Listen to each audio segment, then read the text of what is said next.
I'm Mark. In this lesson, we will be covering 7 valuable techniques and tools to help you develop the best keywords for your niche. If you haven't selected a niche yet, take a look at the previous lesson, Unearthing Profitable Niches, to select 1 or 2 for basing your keyword research on. You can have the best affiliate product in the world, but if your buyers can't find your affiliate page, you might as well try selling a single sock.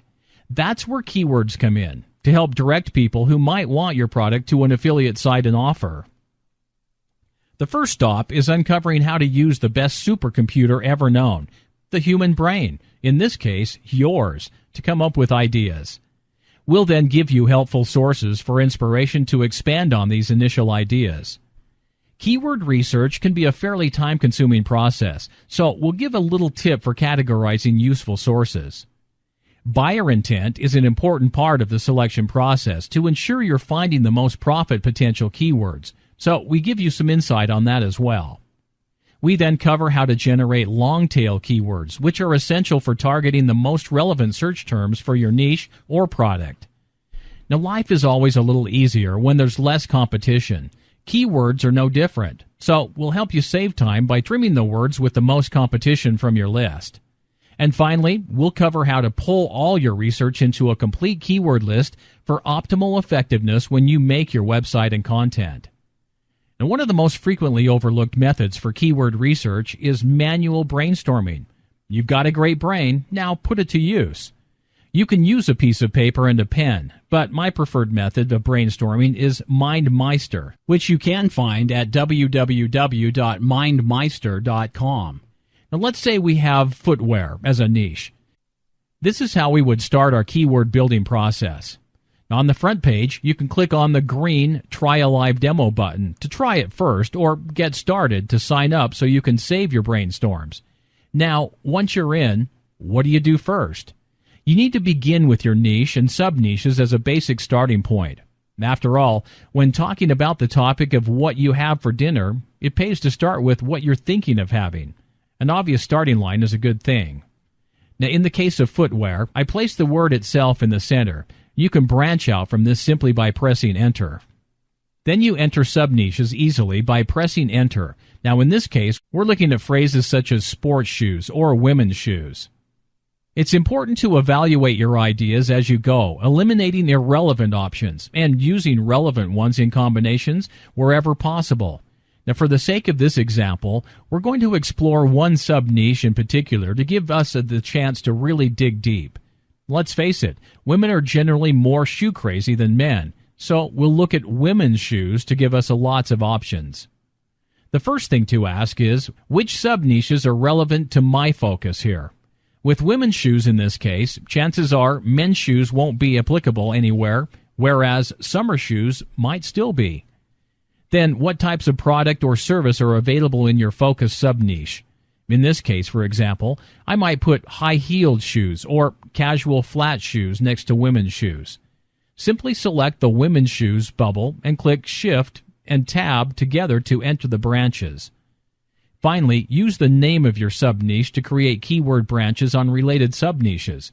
In this case, with the sub-niche of women's shoes on the related sub-niche of summer shoes, I could put women's summer shoes to create a new keyword that is still relevant. Adding one of the original sub-niche branches will give you an even more specific keyword. In this case, women's summer casual flat shoes. So you've got a branch of basic words and phrases in your brainstorm, and you're ready to build a more in-depth seed keyword list from it. We've got some great tips on where to look. If you have products in mind already from the likes of Clickbank, look at their sales pages. If you don't have any products in mind, look at the most popular sales pages in your niche on websites such as Clickbank, or examine Amazon for physical products. Looking at shoes on Amazon, if I select Sort by New and Best Selling in the top right corner, I get a list of shoes that are top sellers. The list also comes with hints about well-performing products in my sub-niche. Nine West seems to be a well-liked brand, for example, and pumps is a descriptive word that potential customers could be searching for. Now, let's say I looked at the sales page for this particular product. I learned that peep toe pump is a product type. This could be a seed keyword for this product. Scrolling down, I can look in the product description to find phrases like trend right footwear or semi-wrapped platform. Underneath that, I can see the customer reviews. Now, this is great for seeing what issues people have with products in this niche and what they have found as a solution. Customers value comfort, so comfortable shoes could be a good seed keyword. Google is another place to look for inspiration. Trying words from your brainstorm into a Google search will show you the top-ranking pages for those words. Have a look at some of them and see what words or languages they use. When you search with Google, it will show you related searches at the bottom of the page. This is a really smart, fast, and easy way of getting popular, relevant seed keywords that you may not have even known were there. Searching for casual flat shoes from my initial brainstorm has given me the term casual ballet flats as a popular related search, so I can add them to my seed keyword. While you're conducting Google searches, try adding forums about at the beginning of the search for forums where people discuss your niche. Broad niche words will have more success in finding thorough forums. The phrase forums about shoes has a lot of results, but consider your niche may have any hot topics or sub-niches that might have their own forums. Replacing forums about with Q&As about will give you a similar series of relevant customer option sources. Forums and question and answer pages are amazing sources for finding popular terms and phrases related to your niche, as well as issues that they are searching for answers to.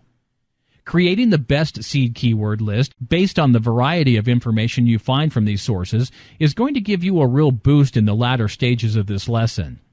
Seed keywords aren't sufficient on their own, but having a wider range of quality seed keywords gives you the best possible chance later on when it comes to processing them into what you really want, that final winning keyword list. As an extra tip, while browsing these forums and QA threads, it pays to save the best ones for later by bookmarking them. Anything that saves you time in the long run can't be a bad thing. Now, while browsing these forums and QA threads, you will discover some are better than others as sources for ongoing keyword research. If they are consistently active, they will always have the latest language and terms thrown about in your niche, which is what you want for your seed keyword building. If you used MindMeister for your brainstorming, you'll see it has an option for inserting links or files. Now, when you have the branch that the link relates most to selected, go to the menu on the right. Make sure you have the blue right-facing arrow selected to enter the link in the box underneath that says URL. Make sure your bubble is selected, and in this case, I'm going with Shoe Forum. Click URL to make the link appear as the encircled arrow at the edge of your bubble. Now, whenever you look at your brainstorm for up-to-date seed keyword inspiration, simply click on the link most relevant to your new product, offer, or content. It's easy to get swept up with only targeting high-volume keywords, but you shouldn't ignore buyer intent. So what does that involve? Well, buyer intent keywords are words or phrases that include the indication of a sale.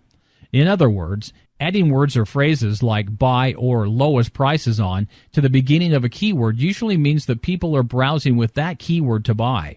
Brad Zomick at www.skilledup.com refers to these as transactional keywords and has a great infographic to demonstrate his point.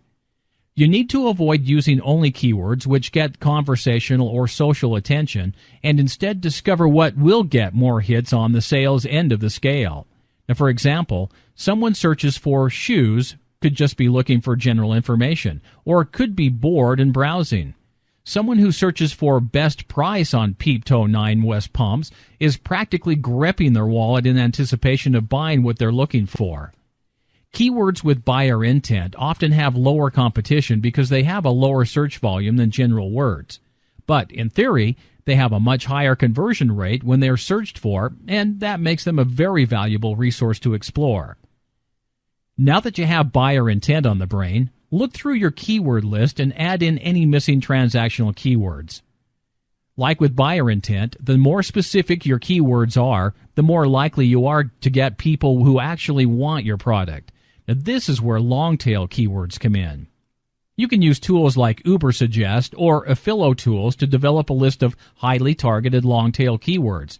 And I'll show you how easy it can be. With the Philo tools, you can start plugging in with those ideas you came up with earlier. You can download results as a CSV file, including useful data such as search volumes and cost per click. In this example, I'm entering shoes, making sure the relevant country is selected, and then clicking search to get all these results. Now keep an eye on that first column after the results, local monthly volume, to see which ones are most sought after. If there is a low number of monthly searches, that keyword might not be worth your time. It's a similar process with Uber Suggest. Just enter the relevant details, then click Suggest. And there you go. Generated list of keywords that people are searching in relation to your words. At this point, you can search to your heart's content. Take phrases that show up from one search run and then add them to the search box for even more ideas. Keep a list of all your keyword data by exporting to CSV so you can organize and refer to it later. Now, by the end of this stage, you should have a rather large inventory of relevant keywords. So, out of that multitude, which ones do you really want to use?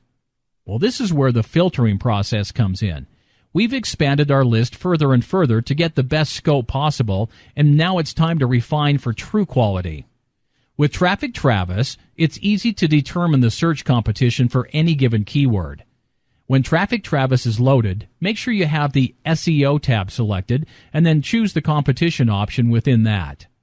Click on the Keywords typing box, and a small window will pop up for you to enter the keywords in. Copy and paste words in groups, click OK, and let the search do its thing. You can then see the difficulty levels of different words. Shoes and buy shoes are very general, so it makes sense that they have a result of very difficult, whereas best price on peep toe pumps is a little more specific and has a medium difficulty. You want to eliminate words with high difficulty whenever possible, especially if you are a new affiliate, as your chances of ranking high enough with them to be worthwhile are unlikely. Make sure to export these search results to CSV so you can organize and refer to them later. So now that you've eliminated low search volumes and undesirable competition, it's time to make a primary keyword list that consists of the best 30 or 40 keywords for a beginning site. You'll want a larger list for larger sites. Remember, the higher the search volume and the lower the competition, the better. So make your selections with this in mind. Those transactional keywords are the most important after that initial rule because of their higher level of profit potential. A good way to put this all into perspective is to think of keyword research like selling apples from an orchard. If you just go and pick up the first few you came across on the ground, chances are they'll be half rotten and no one will buy them. You have to harvest the whole orchard and put the apples through a quality filtering process. It may seem like a lot of work for the same amount of keywords, but the quality difference is what could make or break it for you in this phase of your affiliate strategy. With that in mind, you've worked for these results. Be sure to use them to help guide your content creation and marketing efforts going forward. Use a maximum of 5 keywords per page, but preferably less. A last quick tip for your keyword strategy is to only use as many keywords per page as you can naturally fit into your content without spamming or listing. If you are just pumping the page full of keywords, you will put search engines and people off, and they won't come back to your site. So there you have it. We've shown you how to develop your seed keywords. We started with brainstorming using MindMeister and then developed our inspirational sources to save for later. We stressed the importance of buyer intent or transactional keywords in your keyword research process. With the seed keyword list all up and running, we expanded the quality and variety of keywords with tools such as Philo Tools and Uber Suggest. Traffic Travis then helped us to eliminate the highest competition words to end up with our final keyword selection. It's time to get started on your own keyword research, beginning with the seed keyword phase. Be sure to download Traffic Travis and sign up for Philo Tools at www.aphilorama.com/tools. Now, once you've gone through the process, you can save your final list and start applying them to your website.